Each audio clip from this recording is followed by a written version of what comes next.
അമേരിക്കയിലെ ഇന്ത്യക്കാരടക്കമുള്ള നികുതിദായകർ ശ്രദ്ധിക്കേണ്ട 2026 നികുതി സീസൺ അടുക്കുകയാണ്. അമേരിക്കയിൽ താമസിക്കുന്ന ഇന്ത്യക്കാരടക്കം 2026 ഏപ്രിൽ 15-നകം വ്യക്തിഗത ആദായ നികുതി റിട്ടേൺ സമർപ്പിക്കേണ്ടതുണ്ട്. നികുതി നിയമത്തിലെ മാറ്റങ്ങൾ മനസ്സിലാക്കുന്നത് പിഴകൾ ഒഴിവാക്കാനും ആനുകൂല്യങ്ങൾ നേടാനും വഴിയൊരുക്കും.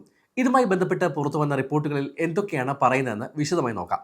2025 നികുതി വർഷത്തേക്കുള്ള റിട്ടേൺ 2026 ഏപ്രിൽ 15-നകം സമർപ്പിക്കണം. ഇത് 2025 ജനുവരി 1 മുതൽ ഡിസംബർ 31 വരെയുള്ള വരുമാനത്തെക്കുറിച്ചുള്ളതാണ്.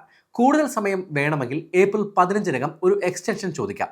ഇത് സാധാരണയായി 2026 ഒക്ടോബർ 15 വരെ സമയം നൽകും. എന്നാൽ അടയ്ക്കേണ്ട നികുതി ഏപ്രിൽ 15-നകം അടച്ചില്ലെങ്കിൽ പലിശയും പിഴയും ഉണ്ടാകും. യാത്ര, ജോലി മാറ്റം, വിസ കാര്യങ്ങൾ എന്നിവ കാരണം തിരക്കുള്ളവർക്ക് ഇത് വളരെ പ്രധാനമാണ്. ഇന്ത്യൻ റവന്യൂ സർവീസസ് സാധാരണയായി ജനുവരി അവസാനത്തോടെ റിട്ടേണുകൾ സ്വീകരിച്ചു തുടങ്ങും. കൃത്യമായ തീയതി പ്രഖ്യാപിച്ചിട്ടില്ലെങ്കിലും ജനുവരി അവസാനത്തോടെ രേഖകൾ തയ്യാറാക്കുന്നത് നല്ലതാണ്. തൊഴിലുടമകളും ധനകാര്യ സ്ഥാപനങ്ങളും W2 1099 ഫോമുകൾ ജനുവരി 31-നകം നൽകണം. H1B, L1 പോലുള്ള വിസകളിലുള്ളവർ അവരുടെ W2 ഫോമിൽ ശമ്പളം, പിടിച്ചെടുത്ത നികുതി, സംസ്ഥാന വിവരങ്ങൾ എന്നിവ ശരിയാണോ എന്ന് പരിശോധിക്കണം. പ്രത്യേകിച്ച് ജോലി മാറ്റം, മറ്റൊരു സംസ്ഥാനത്ത് ജോലി അല്ലെങ്കിൽ വിദേശത്ത് താമസിച്ച കാലയളവ് എന്നിവ ഉണ്ടെങ്കിൽ ഇത് ശ്രദ്ധിക്കണം. സ്വയം തൊഴിൽ ചെയ്യുന്നവർക്ക്, ഉദാഹരണത്തിന് consulting, side Giggs, ride share driving എന്നീ ജോലികൾ ചെയ്യുന്നവർക്ക് പ്രത്യേക എസ്റ്റിമേറ്റഡ് ടാക്സ് ഷെഡ്യൂൾ ഉണ്ട്. 2025 നികുതി വർഷത്തേക്ക് 2026 ജനുവരി 15 അവസാന എസ്റ്റിമേറ്റഡ് ടാക്സ് പേയ്മെന്റ് തീയതി.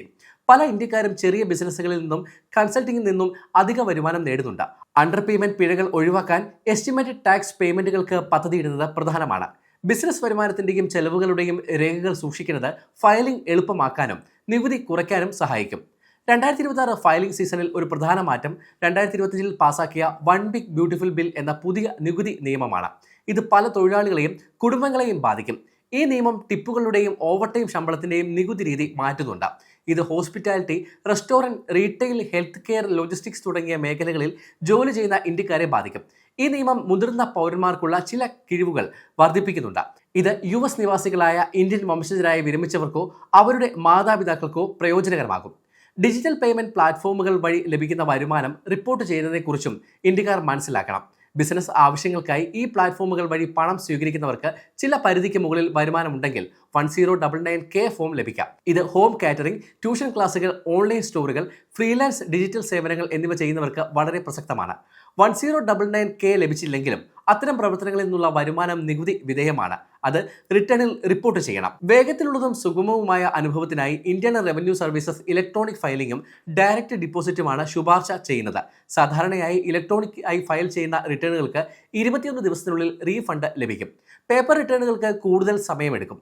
വർക്ക് വിസയിൽ ഉള്ളവർക്കും സമീപകാലത്ത് ഇമിഗ്രേഷൻ സ്റ്റാറ്റസ് മാറ്റിയവർക്കും വേഗത്തിലുള്ള റീഫണ്ടുകൾ, വിസ ഫീസ്, യാത്ര, ട്യൂഷൻ അല്ലെങ്കിൽ കുടുംബസഹായം എന്നിവയ്ക്ക് ആവശ്യമായി വന്നേക്കാം. IRS പ്രോഗ്രാം വഴി വരുമാന പരിധിയിൽ താഴെയുള്ളവർക്ക് സൗജന്യമായി ഫയൽ ചെയ്യാനും സാധിക്കും.